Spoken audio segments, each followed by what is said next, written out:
Hey everyone, this is TurdFlingingMonkey. So this is part 3 of the Red Pill Grief Cycle. I wasn't going to make a part 3, I thought the series was done. I split it into 2 parts simply to keep the ringing bell clips away from the main video. My reasoning being that if the ringing bell clips were flagged for copyright, I wouldn't lose the entire video, just the separate video with those clips. And while I received a lot of positive feedback from my Red Pill Grief Cycle part 2 video, I did get a few comments from people who just need help finding what their new purpose is.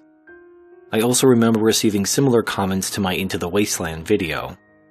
Now my typical advice has been just to think about what you would do if you didn't have to work for money. If you won the lottery, if you had all the money you would need to do anything you wanted, what would you do? Now of course everybody's going to answer, they would sleep in, they'd quit their job, they'd go get drunk at the beach, they do things like that. But after a few weeks or a few months, even that would get old. You see this all the time with these retirees. They work for decades, they finally retire. They hit the golf course, and then they just get bored. After a few months, they just this is boring as shit, I want to go do something. So there has to be more to your life than leisure. So what are you going to do with all this time you have now that you don't have to worry about money? Now I thought that was a good thought experiment, just to get your wheels turning, just to get you thinking about what you would do with your life if you could do anything. However, it's obviously not a perfect answer because I am getting people who respond to my videos, and they just can't think of anything. They can't think of what they would do. In fact, some of them are in this period now. They've accepted that they're going to walk away from relationships and women, they're going to go MGTOW, all that fun stuff, but they don't know what to do with their life. They don't have anything to fill that void. And if you don't have that hope, that something, whatever that thing is, to fill that void, you're going to get depressed.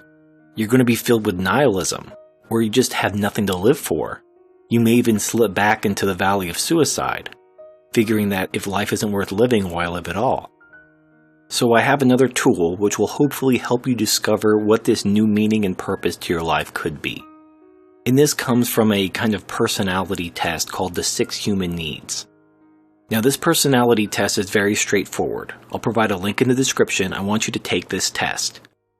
And what this test is going to do is going to tell you where you fall based on the 6 human needs. And these needs are certainty, variety, significance, love, growth, and contribution. And these are multiple choice questions. You just answer them yes, no, or maybe. There's about 80 questions. And at the end you'll get a result, and I'll post mine on the screen. You can see that I score highest in growth. I score lowest in love. And everything else is kind of in the middle. If you look at my top 3 things, you have growth, contribution, and variety.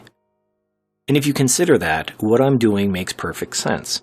I'm trying to help people, I'm trying to learn things, I'm trying to understand human nature, relationships, society. This is my expression of growth. I'm also contributing to the MGTOW community and the larger manosphere. This is my contribution. And you can see in my channel, I do all kinds of different videos. I do podcasts, I do regular MGTOW videos, I do economics videos, I review sex toys. This is my expression of variety. So you could look at these results, compare it to what I do on my YouTube channel, and you can see how I'm expressing this in my own life. Now how you score on this test and the needs you find the most important are going to vary. If you get different results than me, it doesn't mean you're better or worse than me. You're just different. You're your own man. This is where the road to self-actualization leads. This is why you can't really have a mentor when it comes to self-actualization. The road to self-actualization begins and ends with yourself. You need to understand yourself. Once you understand yourself, once you understand your needs, then you need to move towards expressing those needs and self-actualize. So if you score extremely high in growth and contribution like me, you may find fulfillment and self-actualization through something like a YouTube channel. Helping other men, contributing to the manosphere, doing what you want, living your life 0 fucks given. However, what if you score higher in another category? What if you score high in significance and contribution? Well, then you might want to be a famous scientist, maybe the next Tesla, the next Leonardo da Vinci. These are things you could do as a MGTOW. You could find significance becoming a scientist, a philosopher, contributing to the body of work of mankind. What if you score high in certainty and love? This may mean your calling is to serve others, maybe even join a religious fraternity, become a priest or a monk, and not a MGTOW monk, but an actual honest-to-God monk. Go serve in a church or some kind of religious body. It doesn't even matter which religion it is. And it's important to note that most religions recognize that in order to serve God with your whole being, you can't be married. So this fits perfectly into MGTOW philosophy. Now you're still more or less sacrificing your life for something else. But this may be what's important to you. If you score highest in love, this means you're going to define yourself through your relationships. So going your own way to the extent where you really just don't care about others isn't going to mesh with your personality. Now if you can't reorient yourself to not care about love, it just may be part of who you are. I scored high in growth and low in love. That's just who I am. Could I change? Possibly. It would be extremely hard, extremely painful. If you could find significance in self-actualization without painful change, so much the better. So perhaps if you score extremely high in love, think of a life of service. Join some group, even a charity if you're not religious. You can serve your fellow man and find meaning and purpose in that. The point is, the goal of self-actualization isn't an end goal. It's a state of mind. Somebody asked me in a podcast, it wasn't live, it was after the podcast was over, but we were still talking. He asked me if I was self-actualized myself. Think of the red pill grief cycle not as a linear path where once you move forward, you can never move back, but more like a traffic circle or a rotary in Europe. You're always going around. You may have moments where you slip back into the red pill rage, where you slip back into depression, where you need to lean on your brothers. This doesn't mean you're no longer self-actualized. It just means you're human. You're going to keep moving. Life never stops. But one of the best ways to know you're self-actualized is if you're happy. If you feel fulfilled in what you're doing now, just simply ask yourself, are you happy doing what you're doing? If you could, would you do something different? If the answer is yes, if you're not happy where you are, if you're not happy doing what you're doing and you'd rather do something else, then make plans, come up with an actionable strategy to get where you want to go. You don't have a wife or a family holding you back.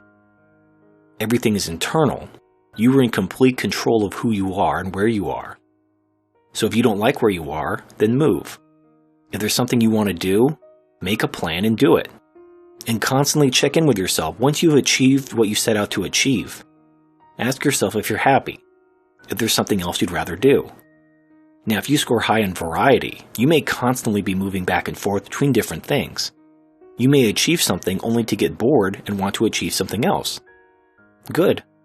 There's nothing wrong with that. As long as you're happy, as long as you're self-actualized. And this is why when somebody leaves the MGTOW community, when they decide to shut their channel down and disappear, I don't count that as a loss. I don't count that as, oh, he went back to the blue pill world, he gave up. His path may simply be different. His road to self-actualization may take him away from the MGTOW community, and that's fine. Ultimately, MGTOW is a philosophy, and it's up to you to incorporate and internalize that philosophy. But you still need to be true to yourself. Any parts of MGTOW philosophy which prevent you from self-actualization should be rejected. Not rejected by everyone. You shouldn't come back and talk about how MGTOW philosophy is bullshit and everyone should reject it. It just means that for you, your path to self-actualization may not incorporate all the facets of MGTOW philosophy, and there's nothing wrong with that. Incorporate what helps. Incorporate what benefits you in your life, which helps you self-actualize and be happy. And whatever doesn't, leave behind. And the beautiful thing about that is nobody can take it away from you. People can take away your wealth. People can take away your status. People can take away your freedom.